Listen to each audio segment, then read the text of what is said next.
Trastornos de la hemostasia. Vamos a hablar de trombocitopenias y coagulopatías. Cuando viene un paciente a la atención por alguna manifestación, generalmente hemorrágica, ¿no? Pero los trastornos de la hemostasia,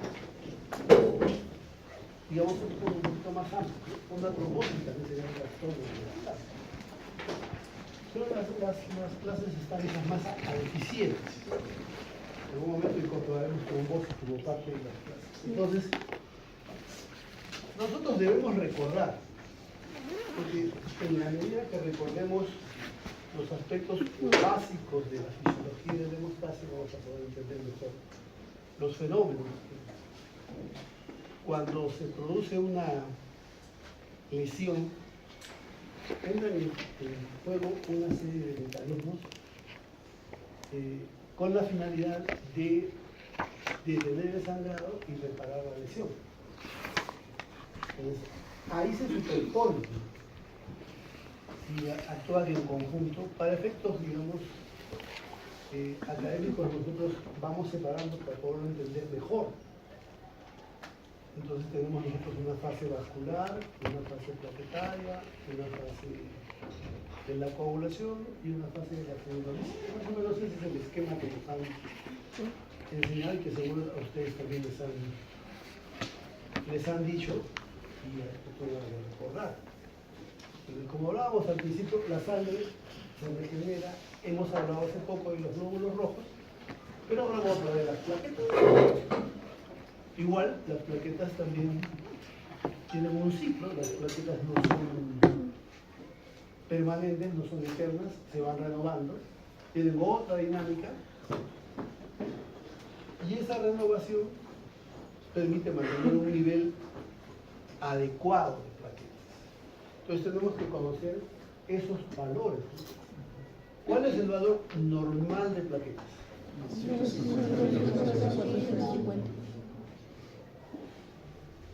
¿Cuál es un estándar que nosotros tenemos en un paciente que tiene por encima de 150.000, ¿no? Mayor de 150.000 y hasta 450.000? El rango es amplio, ¿no? Y es amplio porque justamente hay una capacidad de reserva, ¿no? Por eso nosotros podemos donar. Una persona, de hecho ustedes han visto que personas donan plaquetas, ¿no? Doctor, disculpe, ¿puedo salir un momento, por favor? Nosotros podemos donar plaquetas y usar ese componente obtenido para usarlo con otro paciente. Lo mismo pasa con los glóbulos rojos. Se dona, se almacena y se utiliza. Porque hay una reserva que nosotros tenemos. O sea, podemos, por eso decimos, donar sin perjudicar. No aceptamos donantes que tengan valores muy bajos, pero vamos a ir por debajo de donar, pero donantes que tengan valores intermedios o valores semi altos sí pueden, porque el organismo se va a regenerar. Entonces, en los glóbulos rojos hay un tiempo de vida determinado, ya conocido, y en las plaquetas igual. ¿Cuánto viven las plaquetas? De 7 días. Como todo es un promedio, ¿no? Algunos textos dicen 10 días, 11 días. Digamos, ese es el promedio. Pero ese es el promedio de una plaqueta que sale a circulación, una plaqueta nueva. Pero debemos entender que todos los días hay plaquetas que ya están saliendo de circulación. Entonces, cuando un paciente dona, lo que obtenemos es una combinación. No obtenemos todas las plaquetas recién de un solo día. Entonces, la utilidad de un componente plaquetario no va a ser igual, ¿no? Será un promedio menor, y por eso que nosotros, cuando obtenemos las plaquetas en una donación, pues tenemos generalmente entre 3, 4, máximo 5 días, ¿no? No tenemos un sistema que solo recupere plaquetas del día. A lo mejor algún día habrá, pero en este momento lo que tenemos es una mezcla de plaquetas. Y hay otros aspectos más. Entonces, Eso hay que conocerlo cuando nosotros queremos usar los componentes. Porque muchas veces vienen los pacientes, identifican trombocitopenia y ¿qué es lo primero que hacen cuando vemos pacientes con trombocitopenia? Una interconsulta. Una interconsulta. Bueno, pero eso en el caso que llegue en el momento que haya la interconsulta. Generalmente el paciente cuando acude a una atención médica, como hemos dicho, acude por manifestaciones clínicas. ¿Cuáles son las manifestaciones que nosotros observamos en pacientes que tienen trombocitopenia? Manifestaciones hemorrágicas, ¿no? En piel, en mucosa, petequias y equimosis, epistasis, hemorragias, ¿no? Y otras hemorragias adicionales que pudieran haber. Entonces, hay características que ya nos van orientando a sospechar desde el momento en que viene el paciente a la consulta qué parte de la hemostasia puede estar sangrando, que diga fallando, ¿no? Eso, digamos, es lo preliminar.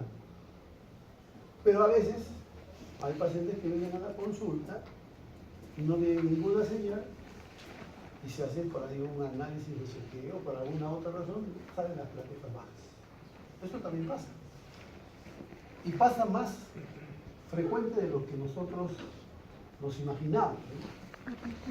Lo que sucede es que la mayoría de nosotros, cada año no se hace un control de plaquetas, ¿cierto? O sea, si lo hiciéramos todos los años, por lo menos una vez al año, y tuviéramos ya por el cabo de 10, 15 años, 10, 20 controles, vamos a ver ese movimiento. No es un valor estático, ¿no? Entonces, hay veces que encontramos trombocitopenias sin señales clínicas. Cuando es leve, cuando la trombocitopenia es leve, como pasa con la anemia, cuando es leve muchas veces es asintomática. Y cuando es severa, es al revés, es sintomática. Entonces, ahí tenemos los extremos, ¿no? Pero cuando es intermedio, las personas a veces se sorprenden de que tengan trombocitopenia. Y muchas de esas trombocitopenias, digamos, circunstanciales o racionales, que son descubiertas de esa manera, más las que son muy mínimas, o sea, que tienen casi muy cercano al normal, digamos, 142.000 plaquetas, que están rozando la normalidad, tienden a ser citopenias de naturaleza transitoria.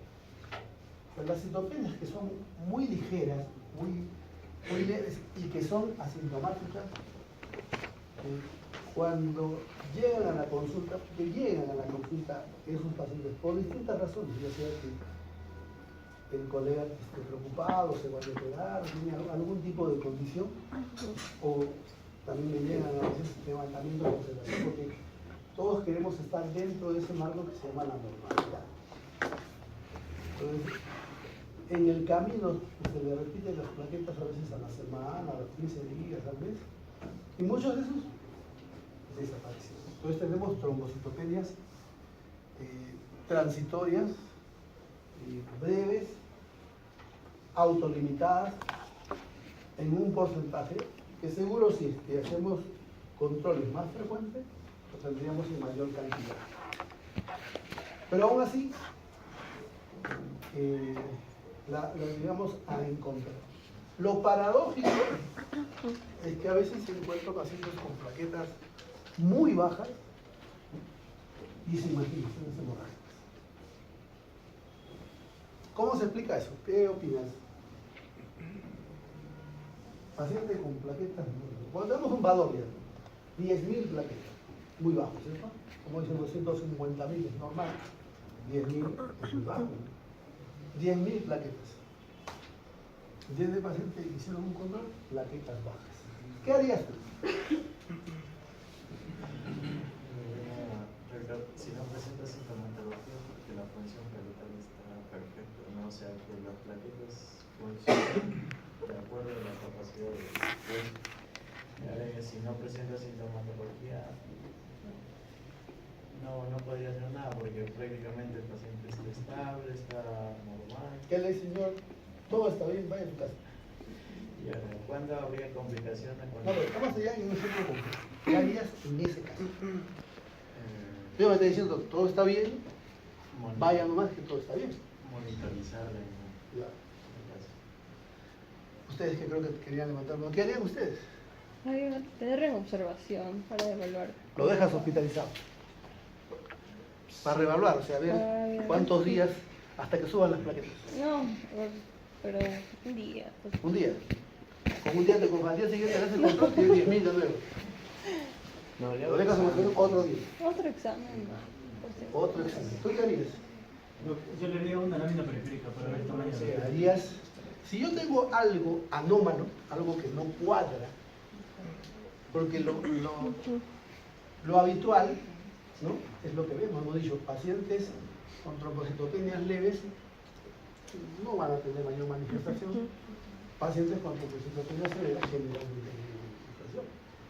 Si me dan un resultado que generalmente produce una manifestación sanguínea y yo observo al paciente y no encaja, o sea, hay una disociación, ¿no? Entre la clínica y el laboratorio, pues tendría que primero confirmar si eso es real, ¿no?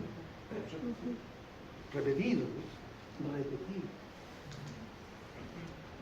Porque también pasa que pueden haber falsos, negativos, por distintas razones. Se equivocaron de tubo, de rotulación. ¿Pasa o no pasa? Sí. Sí, y más acá, lastimosamente, más frecuente de lo que. Entonces uno también tiene que aprender eso. O sea, no me puedo guiar del laboratorio al 100%. Igual, la clínica no es absolutamente todo es patognomónico, ¿no? Porque tiene mucha variedad. Entonces, el laboratorio me va a servir, pero yo tengo que interpretar lo que me está mandando. Me mandan un valor de plaquetas que me genera por lo menos dudas. Si me genera dudas, lo mínimo que debo hacer es repetir y verificar. ¿Y cómo lo verifico? Una nueva muestra, ¿no? Una nueva muestra. Y lo puedo verificar.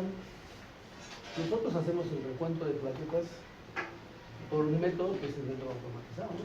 Ya casi todos lo hacemos así. Ponemos en la máquina y cuenta las plaquetas. También podemos hacer una visualización de las plaquetas a ver si realmente coincide. Si coincide, pues ni modo, ¿no? Ya me quedo ya convencido de que tiene una trombocitopenia severa, a lo mejor tiene una forma atípica de la enfermedad y vamos a ver qué hacemos. ¿Lo dejamos en el hospital si es que están bajas? Estamos hablando de un paciente que no tiene nada. Mantener la observación. Sí, doctor. Si es que fuera una... Aquí no olvidas. ¿Tú qué harías? ¿Tú lo dejas en el hospital? Yo sí, doctor, porque si es una plaquetopenia real con 10.000 plaquetas, puede sangrar en cualquier momento. Ok. Y si no, simplemente se descarta. Ya, entonces lo dejamos en el hospital. ¿Cuántos días? Ya hice un día. ¿Tú? Un día y medio. Un día le dura hacer O sea, sacamos estudios. ¿Lo que dura hacer el frote es un día? O sea, repetimos. ¿Un día le puedo hacer un frote? No. Si yo quiero verificar a un paciente que tiene 10.000 plaquetas, ¿lo voy a mandar? ¿A dónde lo mando? Hematología. A la máquina. Hematología. Hematología. Ya, pero hematología, ¿qué cosa? ¿El paciente va a ir a hematología y de ahí ya tiene la cita ahí en el momento? ¿No? ¿Sí, perdón? ¿Le vas a sacar una serie de exámenes? ¿Cuánto tiempo le va a demorar sacar una cita en hematología? Aprovechamos que están en emergencia y llamamos al No, pero hematólogo. estamos hablando de un paciente que no tiene nada. Ah, ya. ¿Ese paciente cómo va a estar en emergencia? Claro. El que está en emergencia se queda en emergencia, Está muy bien. ¿no? Porque, y si ha venido a la emergencia, es porque tiene clínica. No es el perfil que estamos hablando.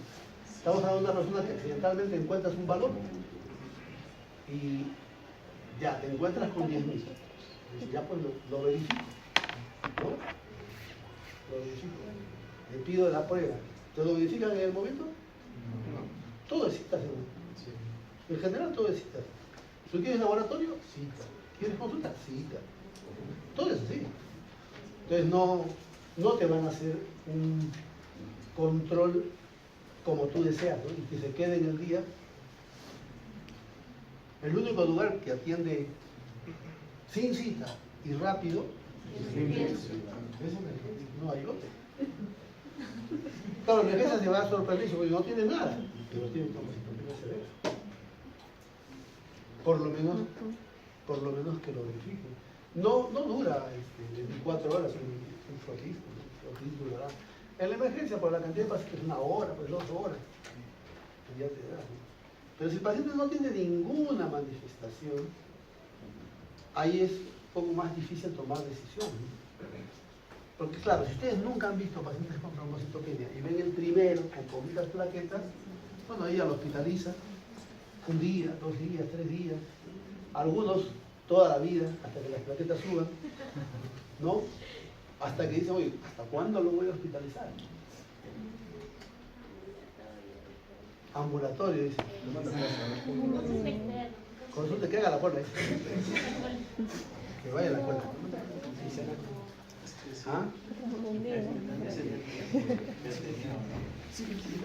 Obviamente ampliamos la historia, nos vamos preguntando al respecto, Antecedentes. porque si es que el paciente ha venido en otras oportunidades, ya comienzo a mirar, tenemos la historia en el hospital, y si la historia me va dando, pues comienzo a revisar y las plaquetas están bajas hace 1 mes, hace 1 año, hace 5 años, ya no me asustó tanto, porque tengo pues, un paciente que tiene una trombocitopenia. Es más, simplemente ya lo han visto, porque no necesariamente es hematología, más tarde en medicina.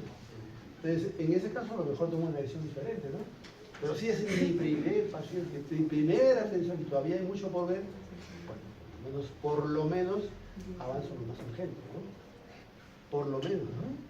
Pudiera ser que sea una trombocitopenia de larga data, depende del paciente que trae el resultado, trae mi resultado de años, ya no corro, ¿no?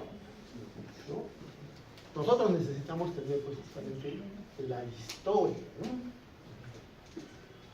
Y no tenemos la historia siempre y el paciente no viene con resultados siempre, ¿no? En el hospital podemos ver algunos, ni siquiera todo lo que se hace en la ciudad pública. El sistema no nos permite ver todas las evidencias. Nos muestra una pestaña donde hay las últimas y después todas las atenciones, pero tú no puedes estar, es como abrir cada puerta y estar mirando. Cada archivo está revisando eso no es práctico. Haces una búsqueda muy general y ahí por ahí encuentras. Si encuentras que es un paciente con larga data, pues tomas una actitud diferente. Si encuentras un paciente nuevo, por lo menos, más aún si es de lejos, por lo menos tú ya lo dejas. Quizás en un tiempo corto para definir qué cosa es. Siempre le digo a los pacientes, a los colegas, el paciente, la cama no le va a subir las plaquetas. No es el cuarto que le va a subir las plaquetas. La estancia hospitalaria no le va a subir las plaquetas, sino es el tratamiento. Saber qué cosa tiene, ¿no? Y saber cómo tratarlo. Pero ustedes me dijeron algo que en la práctica no pasa. ¿Sí? Cuando los colegas ven a un paciente con plaquetas bajas, lo primero que hacen es ponerle plaquetas. Transfundir plaquetas. ¿O no? Sí. Es lo que van a hacer ustedes, casi seguro. Sí. ¿Ven plaqueta baja? Transfusión de plaquetas. Solucionar el problema. Pero hemos dicho que las plaquetas duran poquitos días. Entonces, no es una solución total, es una solución que puede ser una solución circunstancial, pero no es una solución del fondo, ¿no? Y a veces le pones plaquetas y lejos de subir, baja. No encuentras siempre plaquetas que tienen, ya hemos dicho plaquetas 4 o 5 días. A veces encuentras plaquetas ya el último día. Esas plaquetas ya no van a venir como. Y eso cuando encuentras plaquetas. Porque la mayor parte de las veces, fuera de los hospitales grandes, no tenemos plaquetas. Pero esa solución, entre comillas, no está. Doctor, ¿y si el paciente te dice al tener sangrados coagula normalmente? No, pero ahí estamos hablando ya de otros casos, ¿no? O sea, yo estoy poniendo un ejemplo. Una persona que se encuentra accidentalmente trombocitopenia. Ahora, si viene una persona y me va diciendo, doctor, yo tengo esto, dime. Doctor, ¿y si el paciente sufre de algún trastorno autoinmune o inmune de Bueno, para eso hacemos la historia, ¿no? O sea, cuando una persona viene y accidentalmente se encuentra así porque no tiene mayor información, o en todo caso comienzo a investigar. ¿Y cómo investigamos? Hacemos un interrogatorio. Y en el interrogatorio saldrá, pues, ¿no? Sí, cada cierto tiempo me sangran las encías, ¿no? Se me inflaman las articulaciones, ¿no? Me sangra la nariz. Entonces, ya en el interrogatorio yo entonces comenzaré a ampliar mi panorama porque ya me está dando datos, ¿no? Y yo tengo que preguntarle, ¿no? Porque a veces no les preguntas bien, entonces no te dan información.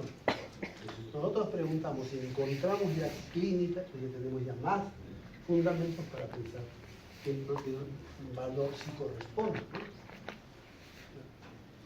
Es diferente a aquel paciente que llega, que es el que más se hospitaliza y me manifiesta, ¿no? Me han aparecido mis dos puntitos aquí.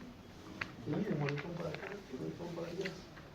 Yo pensé, porque la mayoría pensé que me había golpeado, pero después apareció otro, ya vienen con todo el, ¿no? Con todo el síndrome purpúrico y con sangrado y obviamente asustado, ¿no? Ya ese es otro caso, ¿no?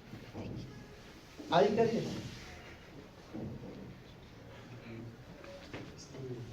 ¿Lo mandas a tu casa? Ese no lo mandas a tu casa, ¿no? Ese se queda, ¿no? El otro, de repente no. Pero ese se queda. Ya, ese es el que viene. O sea, el paciente que tiene clínica muy severa, difícil que no venga. Puede que tarde un día, 2 días más, pero viene. El paciente que tiene una clínica intermitente, ligera, le pasa un rato después. Y el que no tiene clínica, porque tienen días y nuestro paciente viene por clínica. Ese es el que viene. Y ese es el que entra a la emergencia. Y ese es el que generalmente, ahora si te dicen que ese paciente tiene 1000 plaquetas, ¿lo repites? Ese es el último paciente que tengo. No, porque cuadra, ¿cierto? Una cosa y la otra encajan. Clínica y laboratorio sí, van de la mano, ¿sí o no? Encaja con el cuadro, ¿no? Ese se queda, ¿no? Ese lo hospitaliza, le pones una vía, le pones un ambiente y eventualmente si necesitas plaquetas o algo más y comienzas igual a preguntar. Porque trombocitopenia es más frecuente de la que conocemos o la que pensamos, pero muchas trombocitopenias asintomáticas. Nosotros generalmente vemos las trombocitopenias sintomáticas, ¿no? Y obviamente cuando son muy severas, la mayoría son sintomáticas.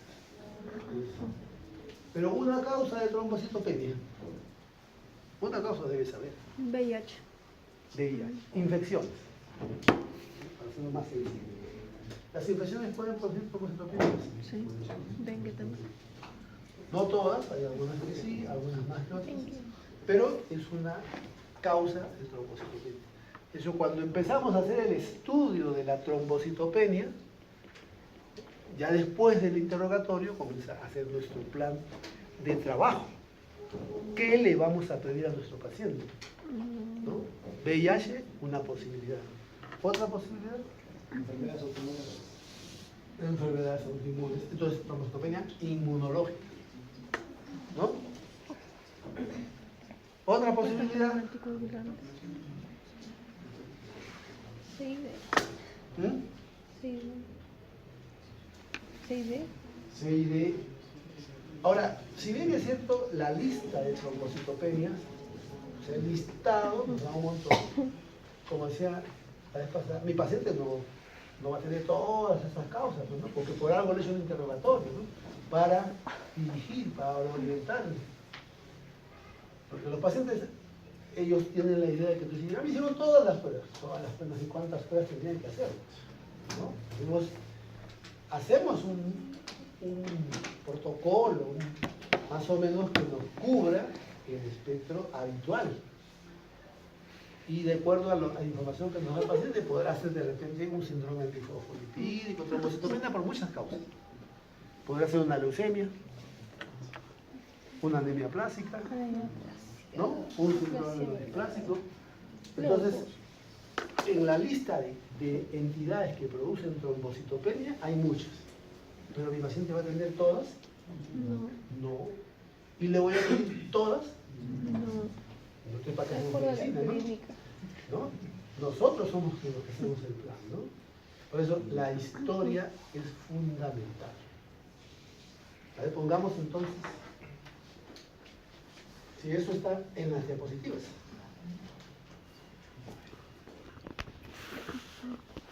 A ver, creo que no aprendí la vez pasada, ¿no? Sí, no creo.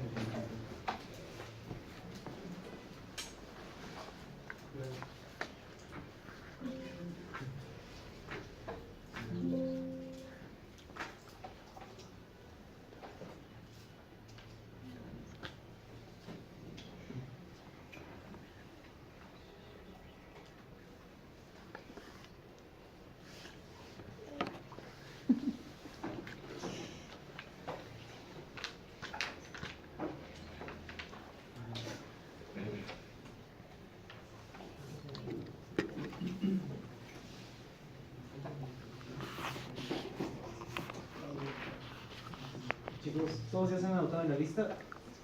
Sí. ¿Sí, no?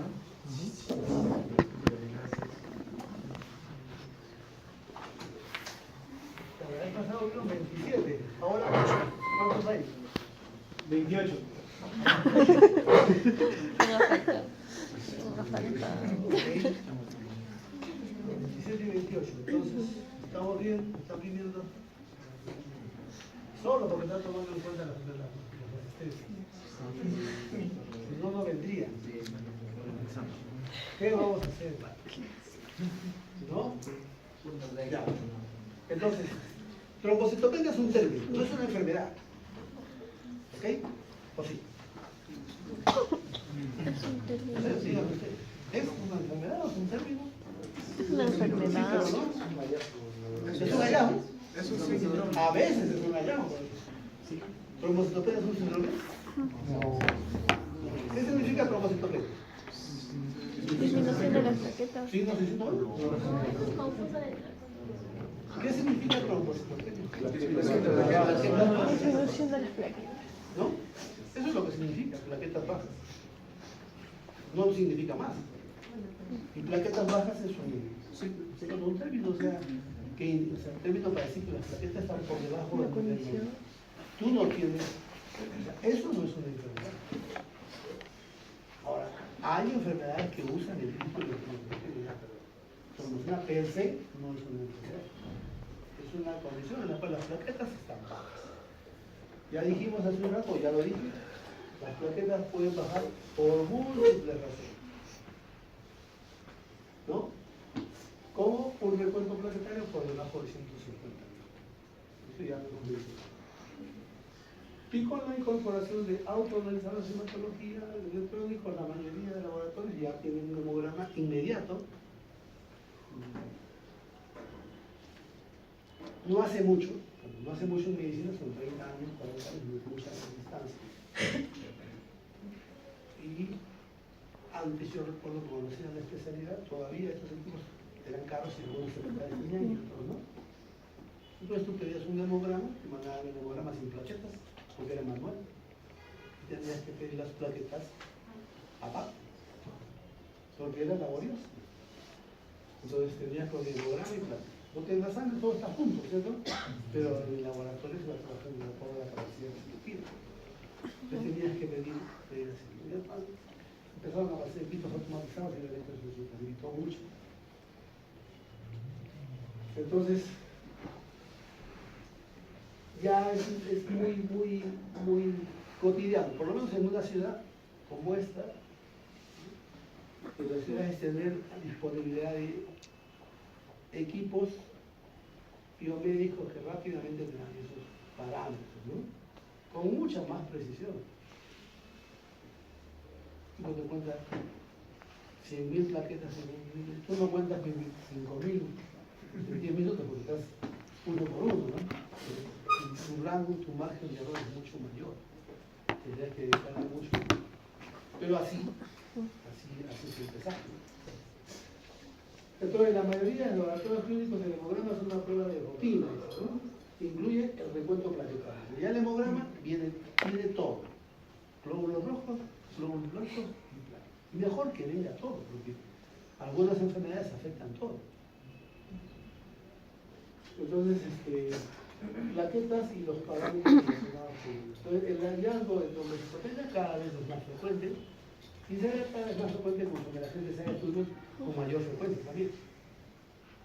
Con una prevalencia variable que casi el 1% de consultas se empieza, pero ¿dónde hay más trombocitopenia? Donde los pacientes están más complicados. Porque las enfermedades que afectan las plaquetas son más comunes. En emergencia, en UCI, tenemos 30%, 40%, ellos conviven con trombocitopenia. De hecho, eso no es todo el hospital, ¿no?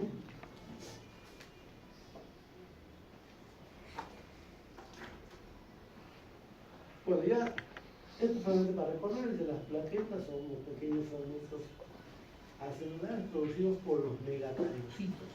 O sea, se producen en médula ósea.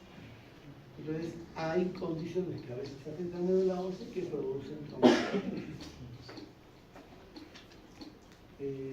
Los megacardiocitos, que son células conectores, originales de la médula ósea. Y el recuento, que lo dijimos acá, que lo han dicho, en 350 A 450 por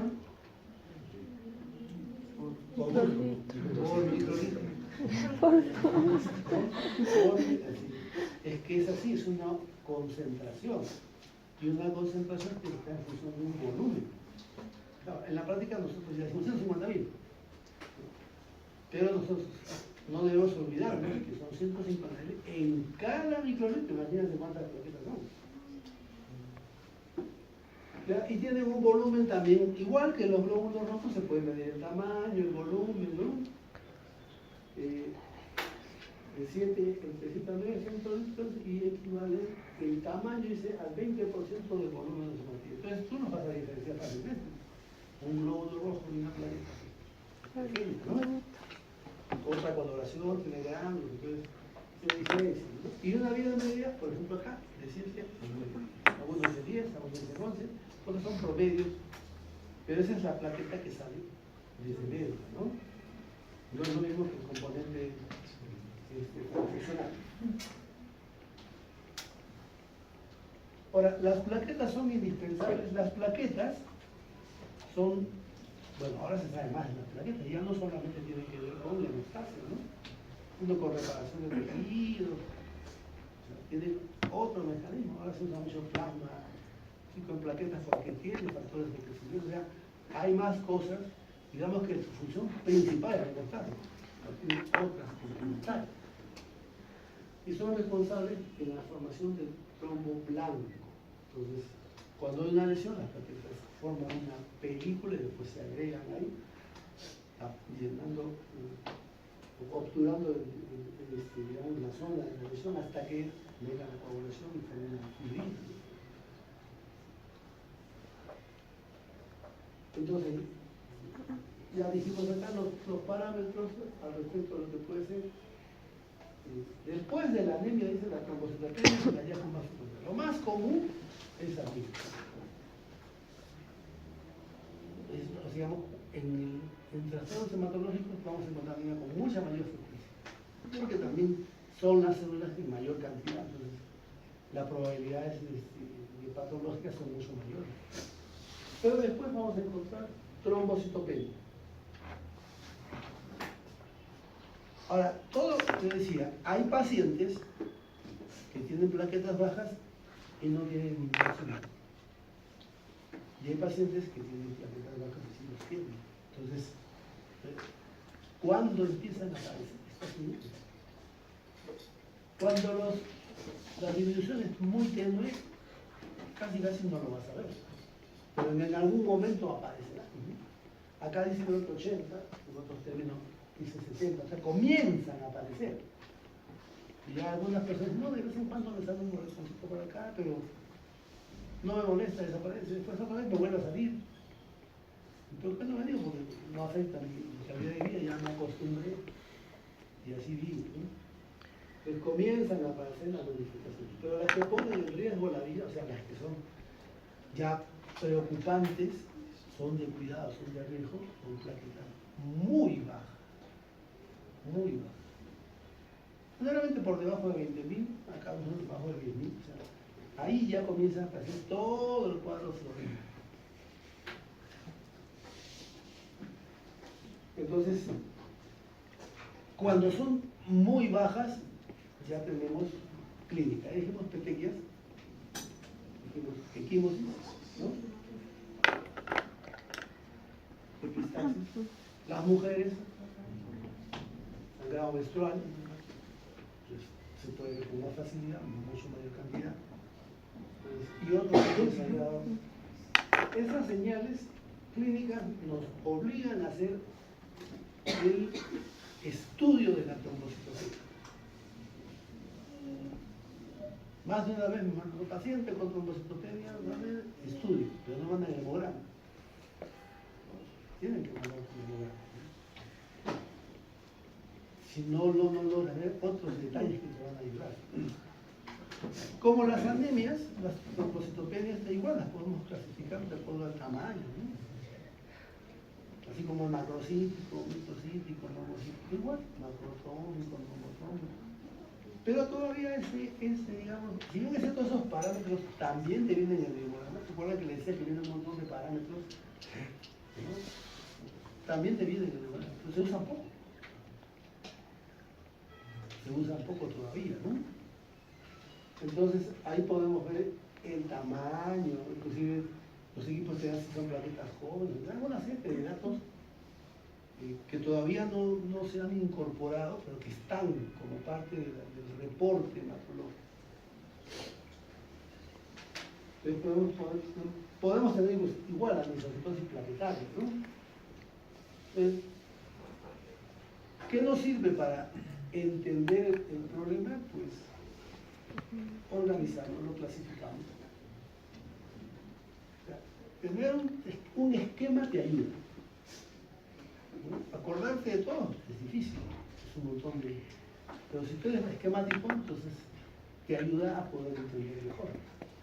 Pero acá tenemos acá clasificación etiológica, ¿no? Como en las anemias, depende de la capacidad del médico aprender este enfoque para poder decir, ya está trombocitopenia por falta de producción, por destrucción. O sea, yo puedo organizar según la técnica del paciente qué esquema me puede sentir mejor. Clasificación similar a la anemia, pero mucho menor difundida. Y ahí hay algunas relación, ¿no? Dice, trombocitopenia por disminución de producción. De tampoco yo puedo poner siempre en todo problema congénito y adquirido, ¿no? Separo esos bloques, ¿no?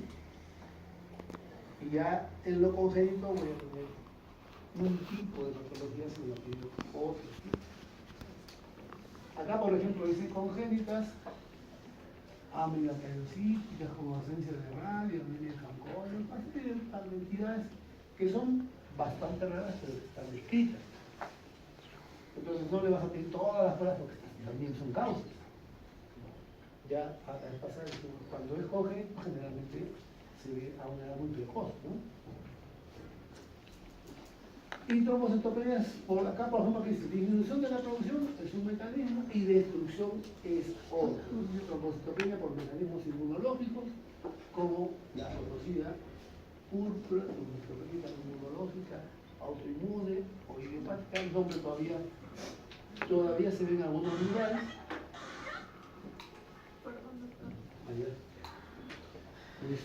El nombre se ve en algunos lugares. El término de PTI siempre decimos púrpura trombocitopénica idiopática, ¿no? Ese nombre todavía se sigue escuchando. Pero ese nombre ya, por consenso, no es el nombre actual, ¿no? Pero tú lo buscas en el CIE-10 y todavía el CIE-10 usa ese nombre. Entonces todavía sobrevive. Trombocitopenia, ¿no? Acá dice idiopática del adulto, del niño, del embarazo, neonatal, cíclica. Entonces hay diferentes trombocitopenias. laboratorio clínico, ya, nosotros no hacemos el recuento, pedimos ya no pedimos un recuento, no pedimos un hemograma. Ya sabemos que va a venir las plaquetas, o sea, incluye. Y a veces pasa que un paciente tiene plaquetas bajas y, o sea, sin clínica. Cuando es así, es conveniente estar seguro. ¿Es una trombocitopenia real o es un lapsus? Entonces, lo mínimo, si no tiene clínica y el paciente está muy estable, a lo mejor le digo, no, repítalo. Sino que el problema es que a veces las citas son muy largas, ¿no? Entonces, a lo mejor si va de lejos, le digo, señor, que se vaya a la emergencia que lo repitan, ¿no? Porque si está muy bajo, como yo, es de riesgo. Si lo repiten y no fue la trombocitopenia que esperaba, a lo mejor errores hay. ¿No? O a veces se pierde la muestra, tantas cosas que pasan en el laboratorio. Pero la vez pasada les comentaba de una pseudotrombocitopenia, ¿no? Un paciente que ha pasado por varios problemas, ¿no? Que tenía plaquetas bajas, pero tenía valores alternos, o sea, tenía un día tenía 20.000, otro día 70, otro día 120, otro día 10. Entonces, bastante errático, ¿no? Entonces, y en distintos lugares salía así. Eso es extraño. Entonces, le hicimos un recuento plaquetario con un anticoagulante diferente, miramos la lámina y no, el problema es simplemente un fenómeno que a veces sucede en algunos pacientes que reacciona al anticoagulante del tubo. Entonces tienes que usar un tubo diferente. Eso tú no le tienes que decir al laboratorio que lo haga. Si el laboratorio te manda un resultado, porque se supone que ya revisó. Ya, se supone, muchas cosas se suponen en el país, pero no todo se hace, ¿no? Se supone que ustedes no cruzan o no acá frente y me dejan pasar cuando paso con mi carro, se supone que van a esperar, que va a ser el rojo y el verde, se supone, pero todos están ahí y no dejan pasar. Se supone. A todos los seguimos ahí parados ahí. No, ayudan. En las universidades, eso no todos los días quiero pasar y no paso.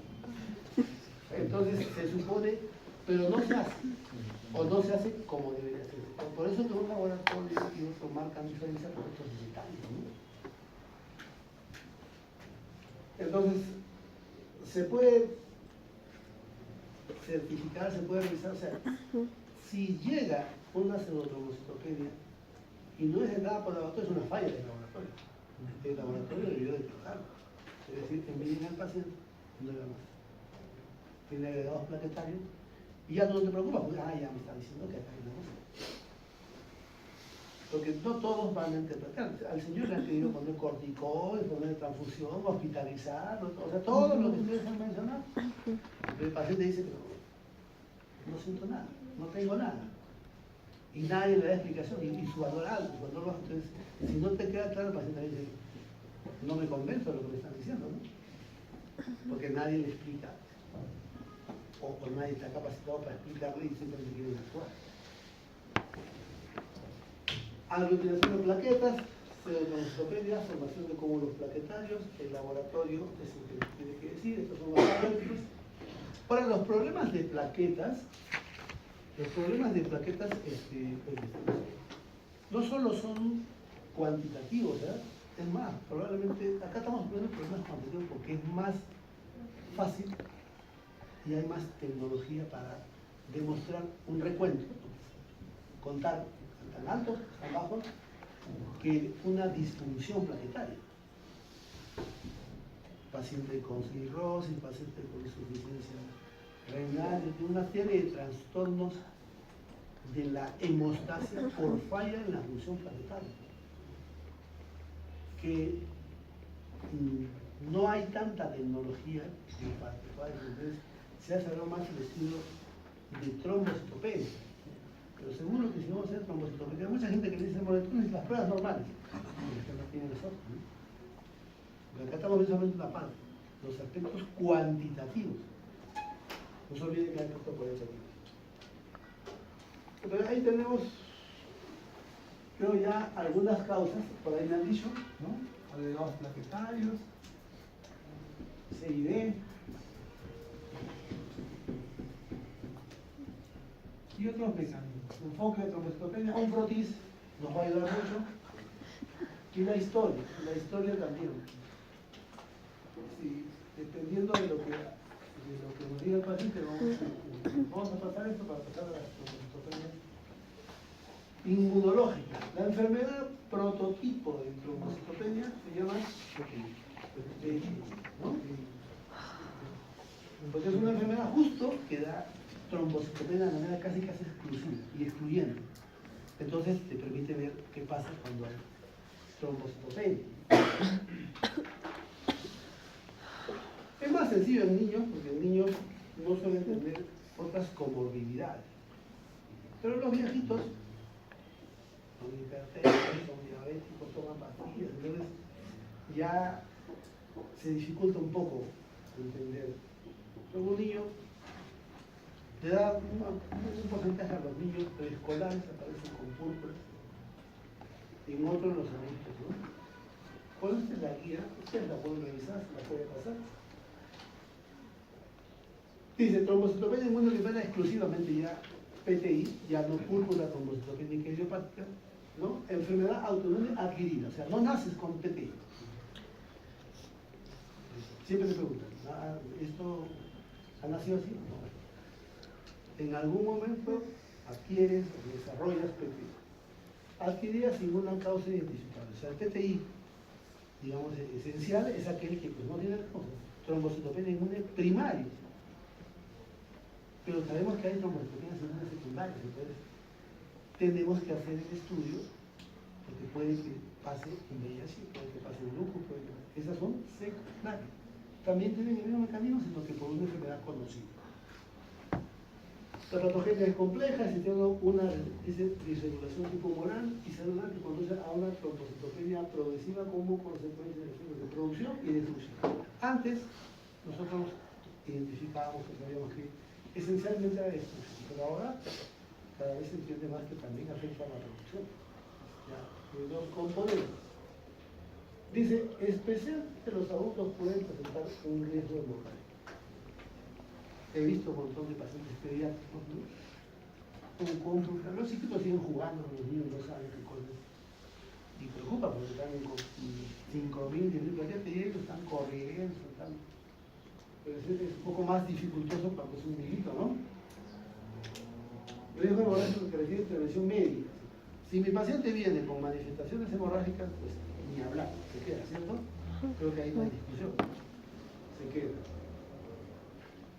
Y dice acá, especialmente puede presentar un riesgo hemorrágico y obviamente deteriora la calidad de vida de las personas. Una persona con trombocitopenia, y lo veo mucho cuando son cuadros agudos, o sea que recién apareció y el paciente no tenía historia, y entonces el paciente viene, se hospitaliza, mejora, sale, y a los días regresa. Vuelve a salir y a los días regresa. El paciente comienza a pensar, ¿será que tengo esto lo que me han dicho? ¿O tengo cáncer? Y muchos relacionan esto con cáncer.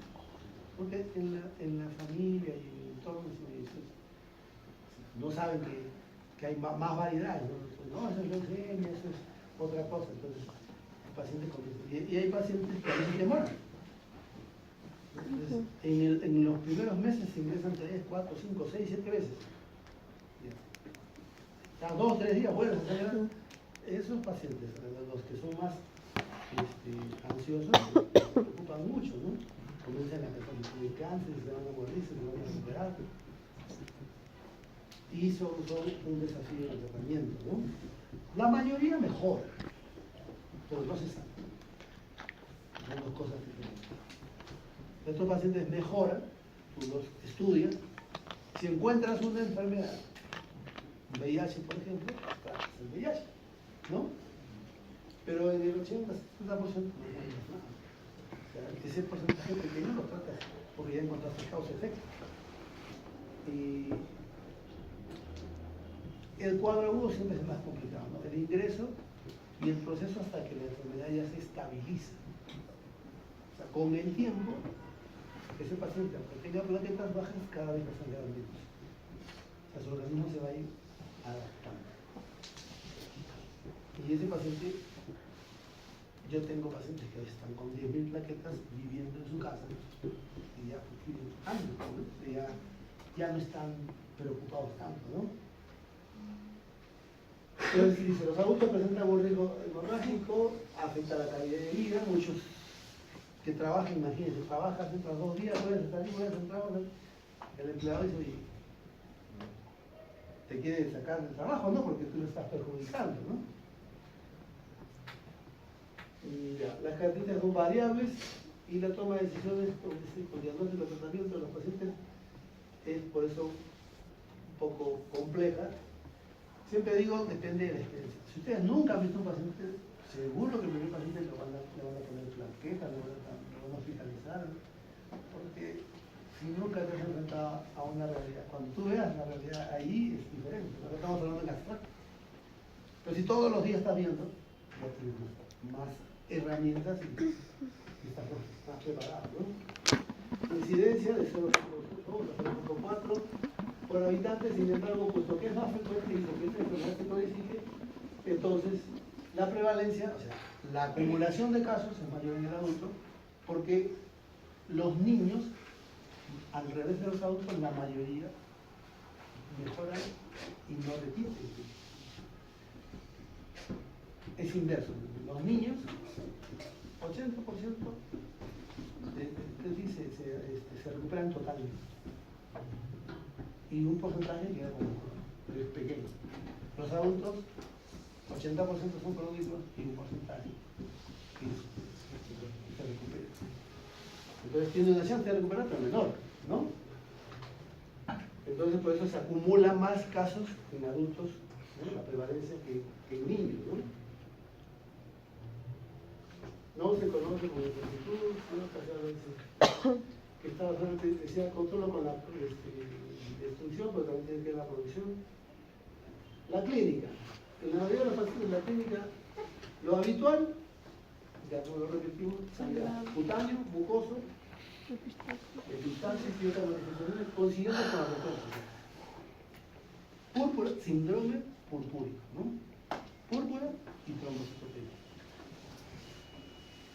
Síndrome purpúrico, que generalmente coincide con plaquetas por debajo de 20.000, aunque algunos dicen, en algunos pacientes rara vez sangran, a pesar de valores inferiores. Hay pacientes que tienen. Esos nos complican un poco porque tienen un comportamiento, digamos, diferente a lo clásico, ¿no? Entonces, algunos rara vez sangran. Los pacientes con PTI tienen menos frecuencia de hemorragia, conforme pasa el tiempo se van adaptando y tienen otras complicaciones. Antes solo pensábamos que sangraban, ¿no? Los pacientes con PTI crónico tienen otro tipo de problemas. Algunos pacientes me dicen, doctor, cuando me van a bajar las plaquetas yo siento un poco mal, o sea, siento malestar, fatiga, ¿no? Eso no era tan claro antes porque ya hay descripción de estos cuadros. Entonces, afecta la calidad de vida. Lo paradójico de estos pacientes también tienen más riesgo de hacer trombosis. Incluso con una trombocitopenia severa, ¿no? El tromboembolismo e infarto agudo miocardio, inclusive dicen con plaquetas tan bajas como 30.000. ¿Cómo hacemos el diagnóstico? ¿Cómo hacemos el diagnóstico de un pequeño? Con la clínica. ¿O cómo confirmamos el diagnóstico de un pequeño? Estamos pensando que tiene púrpura, tiene hemorragia, en el agudo, vamos encajándonos con el... ¿Cómo confirmamos que tiene pequeño? Con diagnóstico de diferencia. No, pero ¿qué hacemos? Porque nosotros cuando queremos hacer el diagnóstico de leucemia, tomamos una muestra, decimos, blasto, tanto, leucemia. ¿O no? Sí, 20% blasto, goles tanto, diagnosticado leucemia. 15 no es leucemia. O sea, tienes tú un patrón, ¿no? Un indicador. De repente no hay. O sea, eso lo dificulta. Si no tenemos una prueba, exclusiva de PT. Lo que tenemos que hacer es hacer todo el descarte y si todo es negativo, queda como PT. ¿No? Pues, en ese proceso, algunos no hacen todo el estudio y por eso que se dificulta un poco. Y entonces, la ayuda de pruebas sofisticadas no suele tener gran valor y por eso a veces es un desafío de diagnóstico. Ya que el diagnóstico diferencial, acá vamos a tener las causas de trombocitopenia, ¿no? Es grande. Y 20% de los inmunes inmunes están en la proceso subyacente. No podrían diagnóstico diferencial de esas causas, porque pueden haber trombocitopenias inmunes y no inmunes, ¿no? Pueden haber. Enfermedades que hay que considerar, las plaquetas y algunas de las condiciones que pueden producir plaquetas. Enfermedades de médula ósea, lo acabas de decir, leucemias, displasias, aplasias, metástasis, enfermedad de Gaucher, si es que estoy pensando en eso. Enfermedades hepáticas más común, cirrosis, es más frecuente, ¿cierto? Y el cirrótico y el trombocitopenia. Si el paciente tiene algo diferente que puede producir trombocitopenia, lo más probable es que sea otra causa.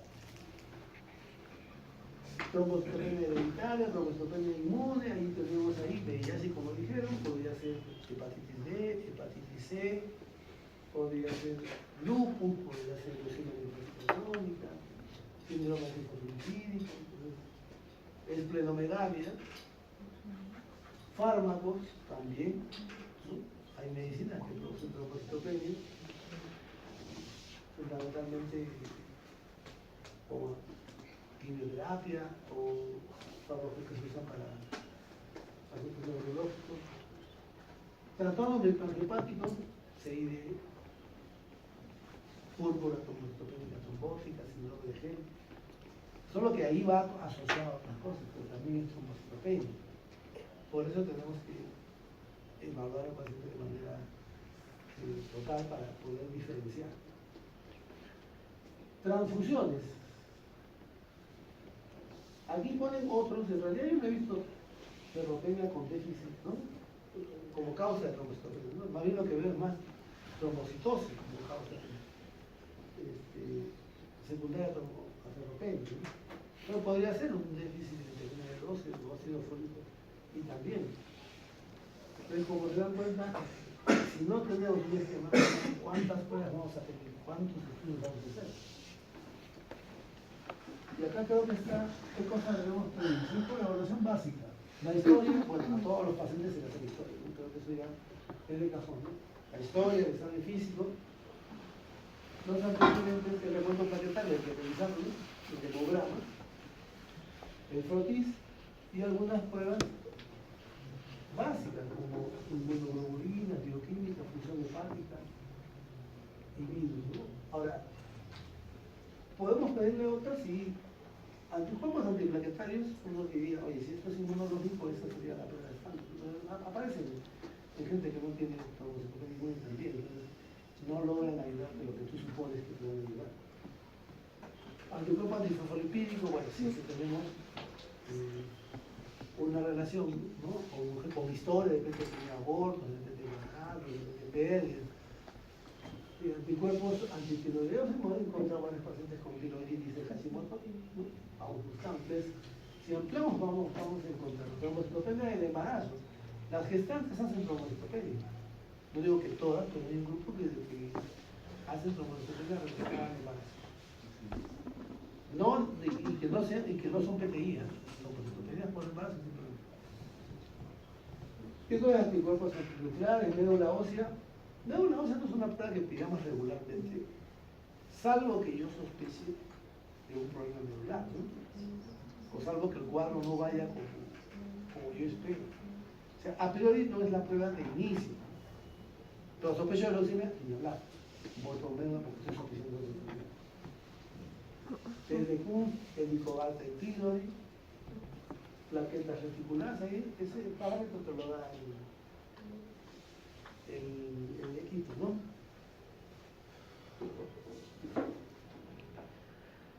Entonces, si ya sabemos diagnóstico, si ya sabemos diagnosticar y sabemos cómo son las pruebas, ahora, ¿qué tenemos que hacer? Tratar, ¿no? Tratar. Y en el tratamiento, nosotros tenemos, digamos, varias alternativas, varias opciones.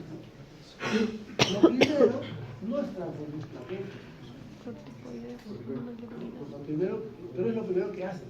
Eso es lo primero que se hace. Primera línea, hay un grupo de medicamentos. Ya dijeron por ahí, corticoides. Y corticoides hay varios, ¿no?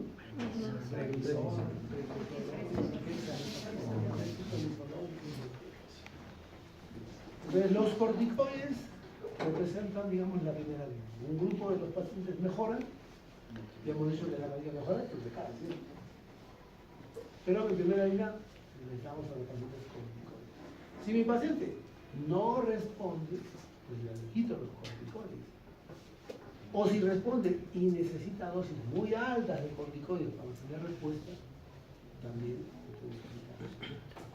Eso cambia con el tiempo, ¿no? Antes manteníamos dosis altas porque teníamos mucho temor al sangrado, pero los pacientes que venían complicándose, hasta se fallecían más por efectos colaterales del corticoide que por enfermedad. Esto ya se ha hecho parte. Eso no funciona bien, los corticoides. Mientras funcionen, en dosis que no sean nocivas, bien. Si el corticoide te baja la enfermedad, no te ayuda mucho. Entonces, ¿sí? Son los corticoides los que hacen buena respuesta y le quitamos la medicina y hacen recaídas eventuales, podemos seguir usando. Pero los que tienen recaídas muy frecuentes o no responden, tenemos que quitar. Entonces, en primera línea, corticoides, que pueden ser orales, porque depende, todo el perfil de pacientes varía, ¿no? Que pueden ser endovenosos, dependiendo de mi paciente, voy a usar el perfil más rápido, aislados. Puedo también usar inmunoglobulinas, ¿no? Igual las inmunoglobulinas también responden, que también es primera línea, ¿no? De hecho, lo vas a encontrar con mucho más dificultad que el corticoide. El corticoide lo encuentras en cualquier lugar. Entonces, inmunoglobulinas se recomienda que se usen en condiciones de mucha urgencia, porque responden rápido, pero recaen rápido. Entonces, te dan una ventana breve para trabajar, ¿no? Entonces, ahí tienes. La literatura dice que también puedo usar globulina anti-D, ¿no? Si alguna vez tiene un lugar donde no tiene inmunoglobulinas, a lo mejor hay globulina anti-D, no es probable que haya. Yo lo he revisado, pero nunca he tenido la necesidad de usarla en mi programa, porque en mi hospital siempre ha habido corticoides o no inmunoglobulinas. Toda la literatura lo describe como tal, ¿no? El problema es que pueden hacer a veces fenómenos hemolíticos. Entonces también por eso no lo uso. Los corticoides, ¿cuánto tiempo demora a esos pacientes? Por eso les digo, hay pacientes que tú les pones los corticoides en 2 o 3 días, está bien. ¿No? Entonces ellos creen que tú eres Dios, ¿no? Porque ya es rapidito. Y hay pacientes que pasan 15 días y creen que tú eres el diablo, ¿no? Porque no responden. Entonces los que responden bien, de repente los expresamos o los externamos más rápido. Los que responden lento siempre comienzan las dudas, ¿no? Y a veces están entre que sangran, entonces están muy preocupados. Entonces la mayoría responde en el lapso, yo he visto, ¿no? Entre 1 o 2 semanas responde. La mayoría en la primera semana. Pero esperamos un poco. Los que ya conocemos, los que no conocen los casos, no esperan, no funciona a los 2 días, pones una globulina, pones a los 2 días. Todavía no le ha dado tiempo al medicamento que funcione, ¿no?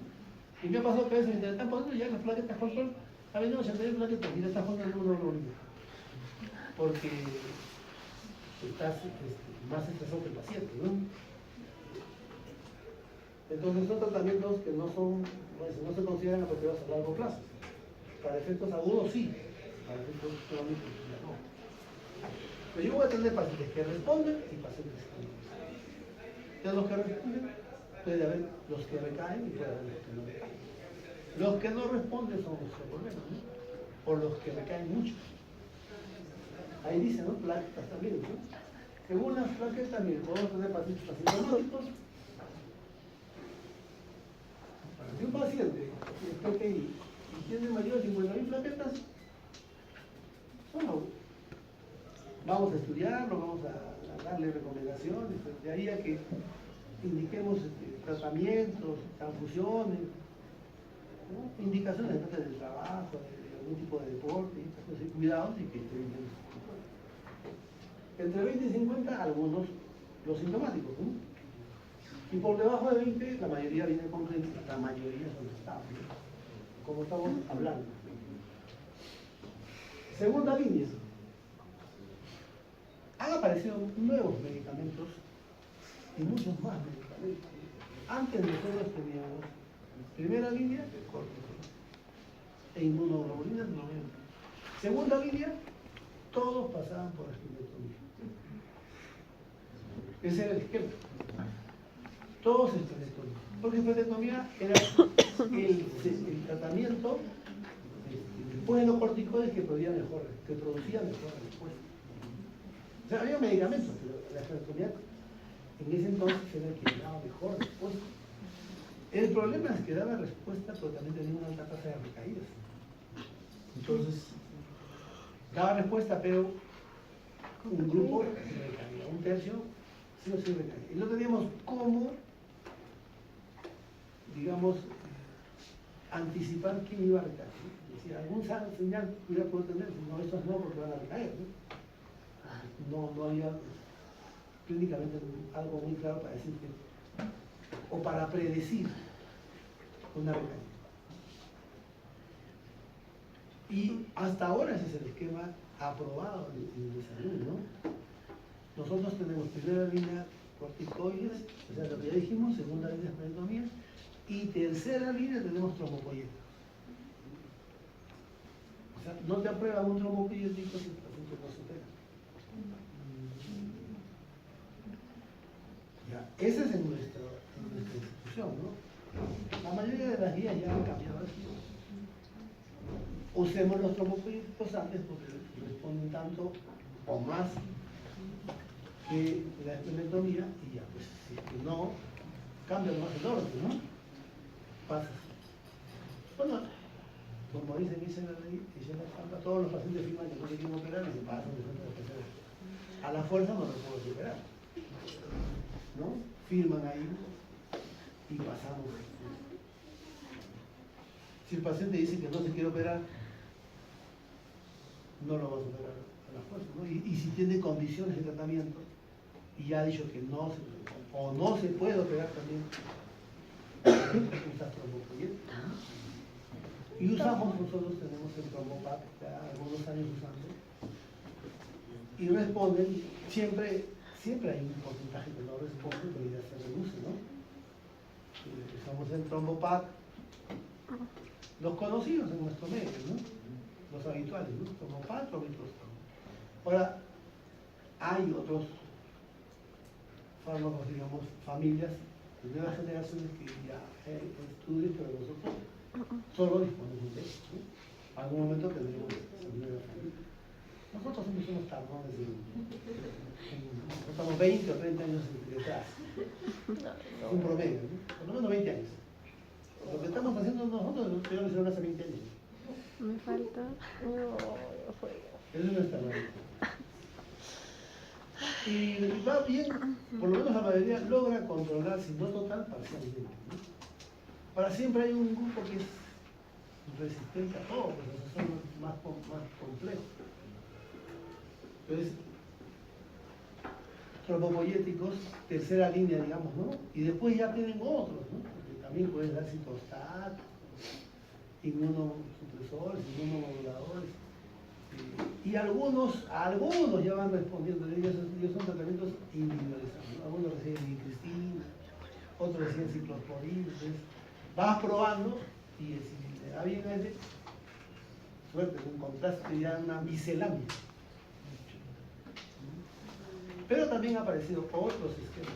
En pandemia, que no está muy lejos porque ustedes sí lo han vivido,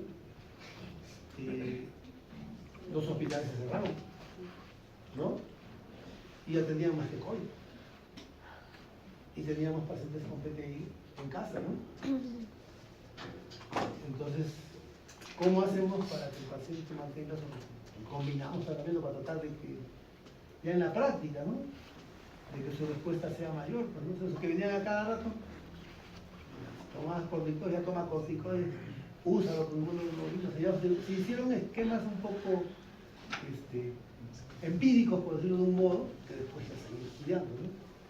Y se vieron algunas respuestas que inicialmente no se planteaban, ¿no? Algunos recibieron rituximab con corticoides, ¿sí? O sea, entonces, no todos funcionan, entonces, porque el corticoide lo usan para fases agudas, ¿no? O sea, pero los otros lo usaban para fases crónicas. Pero hay estudios, ya es un comentario, no sé si es parte de lo estándar todavía, que, y en otros lugares, incluso, pues nosotros tenemos 30 o 30 años de caso, ¿no? En otros lugares ya te ponen tu pulso de desaceleración, de tu rituximab, y ya la tasa, o sea, mirando sobre la tasa de recaída, no en el corto plazo, no en el corto plazo, pero recaída y todo. Tú dabas corticoides, entraba y regresaba, entraba y regresaba, entraba y regresaba. Con el otro, la subida no es tan rápida, pero la respuesta es mucho más rápida y el paciente viene a los 6 meses al año. Entonces, como ven, la medicina va cambiando. Yo lo estaba sacando más en el hospital a un paciente porque no está aprobado. Si no está aprobado, ni siquiera es normal. Pero la paciente compró su medicina, le pusimos y mejoró. Ya tiene como 6 o 8 meses también. No va a decir que para todos funciona, ¿no? Y también hay otros estudios que dicen, oye, si le damos el trombopoyético desde el principio, o sea, esto es lo estándar, ¿no? Lo que ya está establecido, lo que ya... Pero en el ensayo clínico hay muchas cosas que tratamientos en primera línea, ¿no? Y van demostrando con el tiempo seguro los corticoides quedarán como una alternativa, porque ya no se dan en la primera línea, ¿no? Y probablemente se irá identificando qué paciente y qué perfil tiene. Entonces hay mucho más allá de lo que yo les digo, ¿no? Recomendaciones, miren, ahí están, miren. Esta es la guía española, ellos tienen rituximab como parte de su esquema. Nosotros no tenemos rituximab como parte de nuestro esquema. O sea, sí sabemos, porque lo leemos, ¿no? Y hasta recordamos en algunos casos. Pero en discusión no podemos hacer todo lo que se ha establecido, ¿no? Y le damos al paciente lo que nos permite la institución, pues, ¿no? Y a aquellos que de repente tienen por su cuenta la oportunidad de financiar algo de manera privada, podemos tener más opciones, ¿no? Y entonces tenemos pacientes refractarios, algunos son refractarios desde el principio, ¿sabes? Nada les funciona, ¿no? Primaria. Y hay otros que mejoraron un tiempo y de pronto dejaron y perdieron la respuesta. Ya sea los corticoides o ya sea la esteroidectomía. Entonces ahí tenemos pues ya justamente todos estos estudios, estos ensayos, todas estas formas de dar y buscar, si algo no cuadra, porque decíamos al principio, tengo un paciente con púrpura y no cuadra, yo tengo que buscar. A lo mejor va buscando y de pronto no era trombocitopenia. O sea, cuando se han hecho estudios de todas las trombocitopenias que supuestamente estaban bien diagnosticadas por lo menos un 5%, no era PTI. O sea, tenía mucho de PTI, pero no era PTI. Entonces el diagnóstico también tienes que revisar. Y hoy algunos eran displasias y algunos eran cirróticos, no lo había detectado. No era PTI. Entonces, revisar, imagina que sea una leucemia, peor todavía, ¿no? Porque todas las enfermedades no siempre presentan todo en el momento que vienen a la consulta. El paciente viene por una señal de la enfermedad. Y esa señal de la enfermedad a veces no es la clásica, ¿no? Es una enfermedad que lo ves más en otra patología. Y por eso es que cuando nosotros tenemos pacientes que no van bien, ahí sí les hacemos el estudio del médico. Más aún si son viejitos, ¿no? Mayores de 60 años, el protocolo, digamos, de manera general, es el protocolo que tiene una pauta, pero conforme el perfil del paciente, ¿no? Grado, estos son los círculos de sangrado, estos son grados de sangrado. Y bueno, ahí tenemos PP. Y hablaremos un poquito de coagulopatías. Nos falta todavía 15 minutos, ¿cierto? No, menos. 8. Es que la hora de acá siempre me confunde. Acá son 8 minutos. me ha pasado lo mismo. Cambien esta hora, porque yo no puedo toquear. 15 minutos me falta acá. 8. A mi pueblo ya no llego. Ya, veamos una A tu breve. pueblo acá no me olvides. 15 minutos acá. Solamente vamos a hacer esta parte. Cuando hablamos entonces, ya falta poco, jóvenes. De verdad que sí, estoy confundido. Yo estoy guiando siempre por el lado. No te revelamos, sí, te da Cuando un paciente viene con un trastorno hemorrágico, y yo al principio sospecho de alguna patología, yo lo que tengo que hacer es inicialmente tener algo que me oriente. Y cuando orienta, para plaquetas, pues el hemograma me va a decir, no me va a decir los cuadros de disfunción plaquetaria porque el hemograma no sirve, pero por lo menos los recuentos sí me van a servir, ¿no?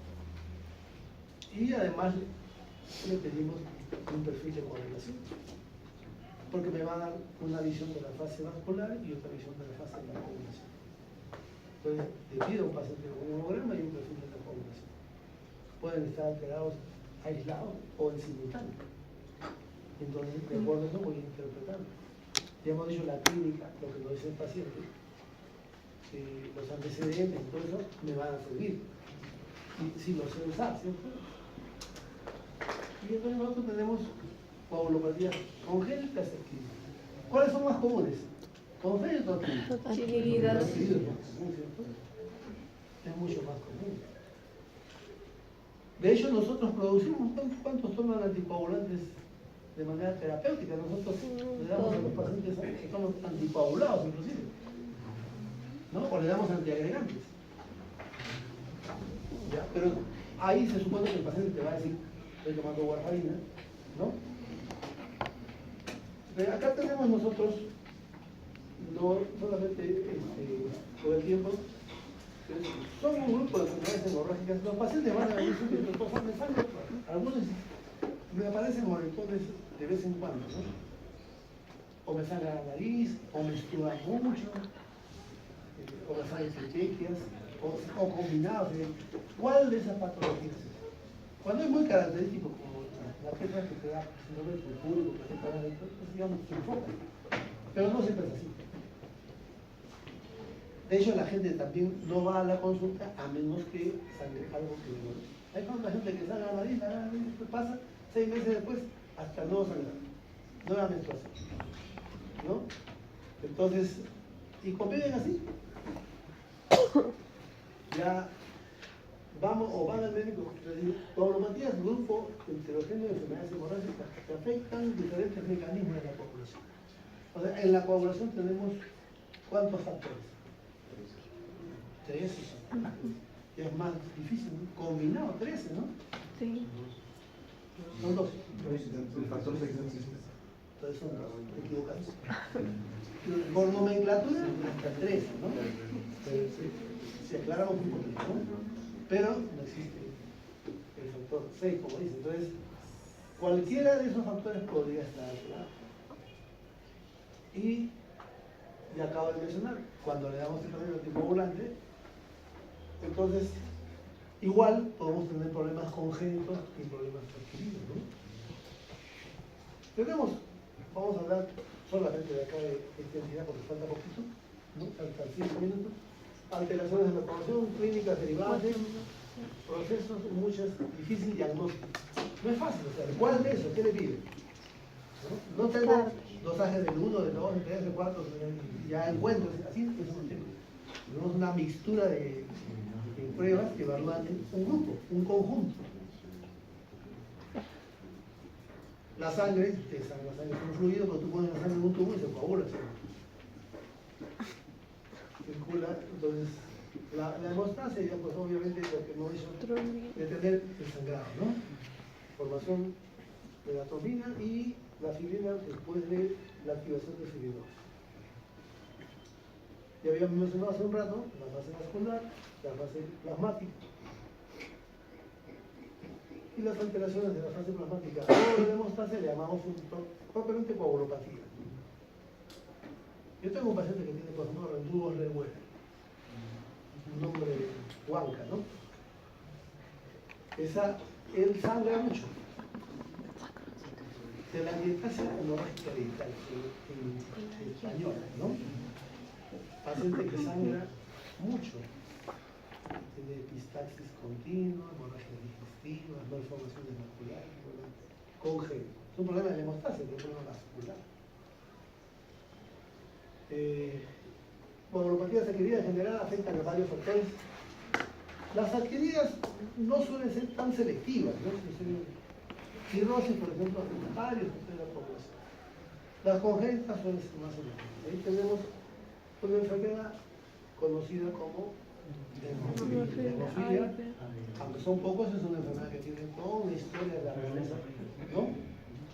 Así que, como es enfermedad de hemofilia, es un trastorno congénito donde hay una mutación, lo cual desencadena una falta de producción de un factor de la población. Pero ese factor puede ser el 8 o el 9. Cuando es 8 se llama hemofilia. Cuando se clínicamente tú no puedes distinguir. Nosotros tenemos 4 pacientes hemofílicos en el hospital, ¿no? Hay, ¿no? Y de hecho hay más, pero no están detectados todos, ¿no? En Lima había un montón de pacientes porque trabajaba con niños y estamos hablando hace tiempo, ¿no? Pero acá entonces hemofilia A y B. Clínicamente no va a ser diferencial. Pero yo sé que por frecuencia el A es 4 veces más frecuente que el B. Así que cuando tengo un paciente, lo primero que pienso es A, ¿no? Pero tengo que confirmar, ¿no? El cuadro clínico varía, ¿no? Tiene que ver en función de la magnitud, ¿no? De la deficiencia. Hay hemofílicos leves, moderados y severos. Los leves hacen sangrado ocasional, los moderados en una fase intermedia, y los severos sangran todo el tiempo, o sea, continuamente están sangrando chistes. Y ahí dicen las concentraciones de factor. Pero tiene que haber. Hay la historia, pues no preguntamos, ¿no? Como dicho, ¿quiénes son las responsables de la hemofilia? Siempre ¿no? Las mujeres son las portadoras.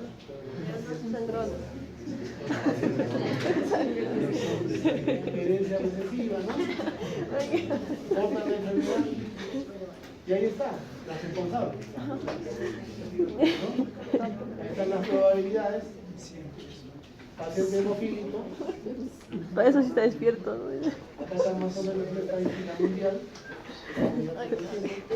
La hemofilia se identifica, obviamente, ¿qué va a tener el paciente? Manifestaciones Como artrosis, ¿no? ¿Sí? Desde muy pequeños empieza Articulación. con hemorragias particulares, que es lo más común, hematosis. La hematosis produce un olor, limitación funcional, pero es muy característica, ¿no? Fundamentalmente las manifestaciones tienen que ver con la hemorragia, con artrosis, pero pueden haber hematomas intramusculares, hematuria, o sea, estos pacientes, si los PPI son complementos, son mucho más complicados, ¿no? Porque sangran, y aquí es más complicado conseguir factor 8, factor 9, ya es más difícil. Entonces tenemos que hacerle pruebas de laboratorio, y las pruebas de laboratorio, o sea, si yo quisiera demostrar que un paciente es hemofílico, lo ideal sería hacerle los ángeles factor 8 o 9, o los dos, para poder ser uno de los dos, ¿no?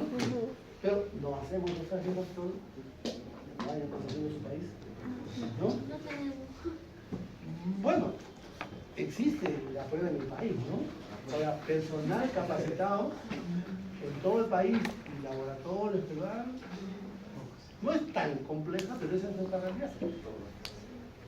Entonces, nosotros tenemos el clásico perfil de la coagulación, hacemos inclusive creo que ni siquiera el TPP se hacen siempre, el TPP, y si el TPP está alterado, y el TPP normal, para que sospecha de hemofilia con cuadro clínico con herencia, Ya pedimos las pruebas de dosaje factor, lo mandamos a Lima porque lo podemos hacer nosotros, ¿no?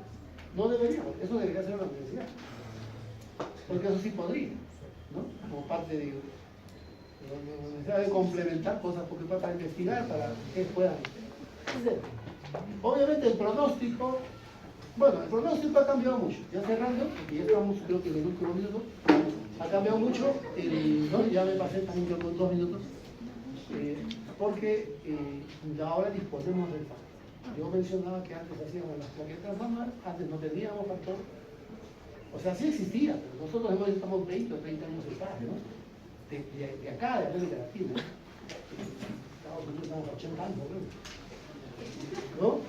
Entonces, usábamos derivados plasmáticos que no siempre los teníamos. Pero si el paciente recibe el factor profiláctico, pues el paciente va a ir bien, ¿no? Y creo que estamos en el último tipo de hemofilia, ya no es hemofilia. El tratamiento va a depender del tipo, ¿no? Si es A, si es B, de qué factor voy a usar. Hay variantes de la gravedad, de repente el paciente va a operar, si está qué cosa. Esos 4 hemofílicos 3 son regulares, un minuto que se ha perdido porque no lo encuentro. Y le damos pues el factor 8 o factor 9. Tenemos factor 8, nosotros tenemos factor 8. Factor 9 no tenemos porque hemofílico B no tenemos. Y tenemos desmopresina, que active endocrinología. Y bueno, tenemos ahí, vamos a pedir una desmopresina, porque la concentración es mayor. Sirve para los hemofílicos entre leves a moderados.